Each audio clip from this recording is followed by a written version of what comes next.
আমি পারমিতা চলে এসেছি তোমাদের জন্য নতুন একটা ভিডিও নিয়ে। আশা করি তোমরা সকলেই খুব ভালো আছো, আমিও ভালো আছি।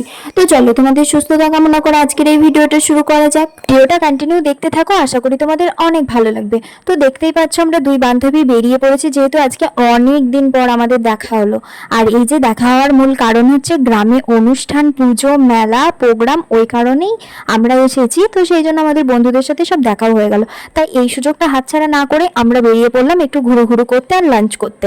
তো দেখতেই পাচ্ছ আমরা দু বান্ধবী মিলে বেরিয়ে পড়েছি। আর একটা বান্ধবী আছে, ও প্রাইভেট করে আমাদের সাথে দেখা করবে। আর এদিকের পরিবেশটা দেখছো কত সুন্দর।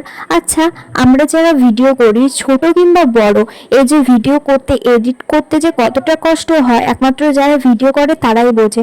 আর যারা শুধু দেখে, কিছু কিছু মানুষ আছে শুধু বাজে কমেন্ট করা ছাড়া কোনো কাজ নেই। তাদের উদ্দেশ্যেই একটা কথা বলা উচিত যে কোনো কাজই ছোট নয়, সেটা আমাদের ভিডিও ভাইরাল হোক যাই না হোক। তো যাই হোক, এদিকে পরিবেশটা দেখছো কত সুন্দর। আর এটা হচ্ছে জল ট্যাঙ্কি। আগে যখন আমরা ছোট ছিলাম, সকালবেলায় আমরা এই জল ট্যাঙ্কি পর্যন্ত হাঁটতে চলে আসতাম।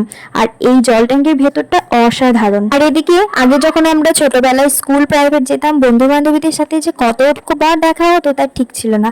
আর এখন শুধু একটু আড্ডা দেওয়ার জন্য দিনের পর দিন, মাসের পর মাস অপেক্ষা করতে হয়। তো যাই হোক, আমরা এই সুযোগটা হাতছাড়া না করে বেরিয়ে পড়েছি।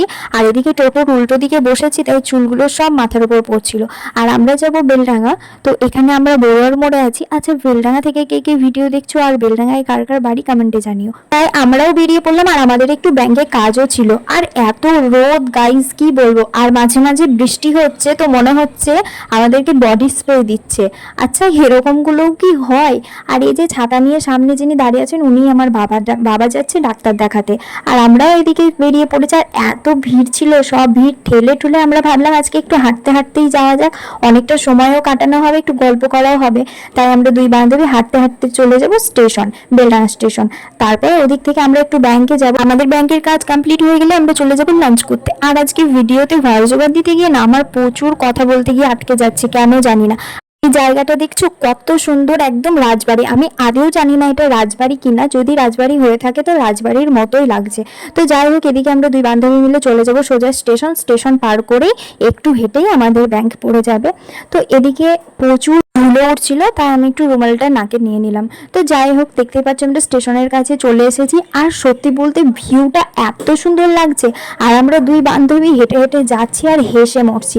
তো এটাই হচ্ছে আমাদের বেলডাঙ্গা স্টেশন। তো দেখছো কত সুন্দর। আর এদিকে আমরা দুই বান্ধবী রেল লাইন পার হব। তো চলো ভিডিওটা দেখতে থাকো।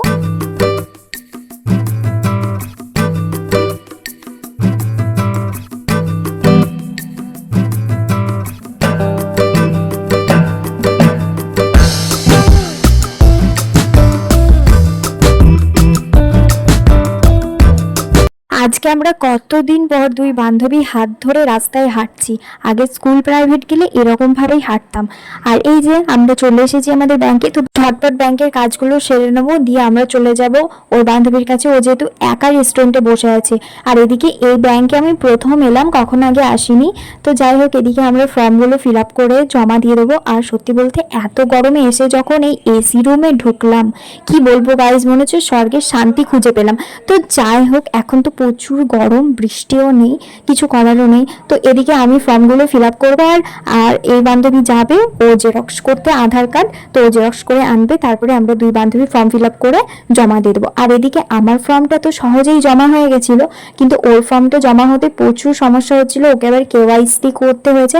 আর তারপরে আমরা বেরিয়ে পড়লাম রেস্টুরেন্ট যাবো বলে। এই যে ও এখানে একা একা 1 ঘন্টা ধরে ওয়েট করছিল আমাদের জন্য, ভীষণ রেগে গেছিল। আর এদিকে আমরা সত্যি রাস্তা হারিয়ে ফেলেছিলাম, ঠিকমতো খুঁজেই পাচ্ছিলাম না। তো যাই হোক, আর ইনি আমাকে ভুল রাস্তা দিয়ে নিয়ে গিয়েছিল। আর আমি সচরাচর বেলডাঙ্গা সেরকম কিছুই জানি না। তো তারপরে তনুশ্রী ভিডিও কল করলো, আর আমরা ওই ভিডিও কলে ও যেদিকে বললো সেদিক দিয়ে এলাম। তো যাই হোক, তারপরে রেস্টুরেন্টে পৌঁছে গিয়ে একটু ওয়াশরুম গিয়ে একটু মুখ টুক ভালো করে একটু ধুয়ে নিলাম।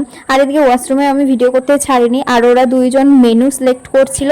তো যাই হোক, এদিকে ওদের কথা বিরিয়ানি ছাড়া কিচ্ছু হবে না। আর আমি বলছি আমি সেরকম বিরিয়ানি খুব একটা পছন্দ করি না। আর ওরা তো একদমই ভিডিওতে আসতে চাইছিল না ক্যামেরার সামনে। তো যাই হোক আমি বললাম তোরা লজ্জা করলে কিছু হবে না, ক্যামেরার সামনে তোদেরকে আসতেই হবে। আর এদিকে খাবার টাবার আমাদের অর্ডার দেওয়া হয়ে গেছে, আর বৈদ্যুতিক যে কেওয়াইসি ফর্মটা ছিল ওটাই ও ফিল আপ করছে। আমরা খাওয়া দাওয়া করে যাওয়ার পথে এটাকে জমা দিয়ে আমরা চলে যাব বাড়ি। তো দেখতেই পাচ্ছ এদিকে আমরা বসে একটু ঢং করছিলাম, আর এদিকে ওরা ফর্ম ফিল আপ করছিল। আর আমার ভীষণ খিদে পেয়েছিল গাইজ, কি বলবো। তারপরে আমার খিদে পেতে পেতে দেখছি হঠাৎ করে ওনারা চলে এসেছেন খাবার দিতে। আর আমি ওদেরকে বললাম এইসব ফর্ম টর্ম তোরা রাখ, আগে খাবারটা খেয়ে নে, যেহেতু আমার ভীষণ খিদেও পেয়েছিল। আর তনুশ্রীও সকাল থেকে কিছু খায়নি, আর প্রায় তখন 12টা 12:30 বাজে। তাই আমি ওকে বললাম তুই খাবারগুলো আজকে আমাদেরকে বেড়ে দে, যেহেতু আমরা নিজেরাই বেড়ে খাই। আর এদিকে ফার্স্টেই আমি একটা মশলা ড্রিঙ্কস অর্ডার করেছিলাম, কিন্তু সেটা আমাদেরকে শেষে দিয়েছিল, কিন্তু ওটারই আগে আমার প্রয়োজন ছিল, যেহেতু রোদে গরমে আমরা এসেছিলাম। তো যাই হোক এদিকে বিরিয়ানি চলে এসেছে, আর বিরিয়ানিটা বেশ মোটামুটি ভালো ছিল, খুব একটা খারাপ ছিল না। আর আমরা 2 প্লেটই অর্ডার করেছিলাম, যেহেতু আমরা 3জন মিলে 3 প্লেট বিরিয়ানি খাওয়া আমাদের পক্ষে অসম্ভব ছিল। 2 প্লেটই আমরা শেষ করতে পারিনি। তারপরে দেখো তনুশ্রী আমাদেরকে খাবারগুলো সব প্লেটে বেড়ে দিল। যাই হোক খাবার টাবার একদম দেখো প্লেটে বেড়ে নেওয়া হয়ে গেছে। তো চলো এবার আমরা খাওয়াটা শুরু করি।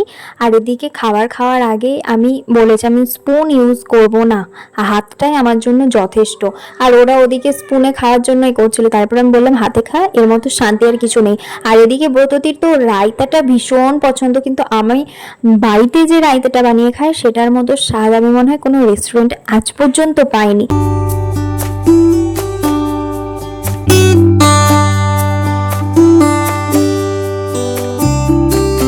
আর এদিকে আমরা খেতে খেতে প্রচুর গল্প করলাম, অনেক ভালো মন্দ কথা হলো। তারপরে আমাদের চলে এলো মশলা ড্রিঙ্ক।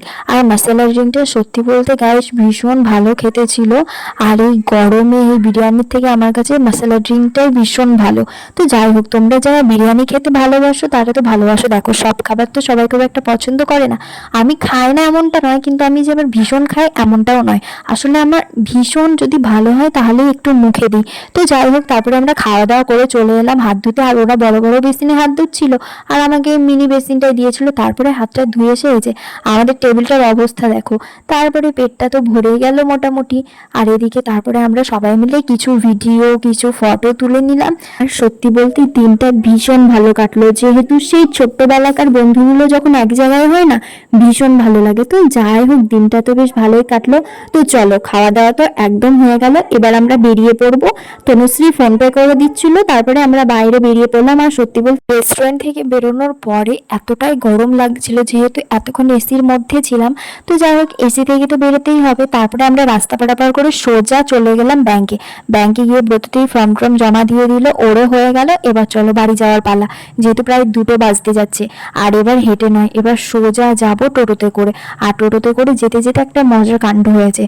ব্রততির ছাতাটা যে পড়ে গেছে আমাদের খেয়ালই নেই। তারপরেই তখন পিছন থেকে একটা টোটো কাকু এসে বলছে যে তোমাদের ছাতা পড়ে গেছে। ছাতাটা তুলে নিলাম, আর এই যে যাওয়ার পথে আবার মায়ের দর্শন করে নিলাম। সত্যি বলতে মাটা না ঠাকুরটা ভীষণ সুন্দর হয়। আর এদিকে দেখো তনুশ্রী বাড়ির সামনে নেমে পড়েছে, ও চলে গেল আমাদেরকে টাটা বাই বাই করে। এবার চলো এবার আমাদেরও নামার পালা। তারপরে আমরাও ওইখানে নেমে পড়লাম, ভাড়াটারা মিটিয়ে দিলাম। তো আজকের ভিডিওটা তোমাদের কেমন লাগলো কমেন্টে জানাও। দেখা হচ্ছে নেক্সট একটা ভিডিওতে। আর আমার চ্যানেলে যারা নতুন তারা প্লিজ চ্যানেলটা সাবস্ক্রাইব করে দিও। আশা করি আমার ভিডিওগুলো তোমাদের অনেক ভালো লাগবে। তো চলো তোমাদের সুস্থতা কামনা করে আজকের ভিডিও এখানেই শেষ করছি।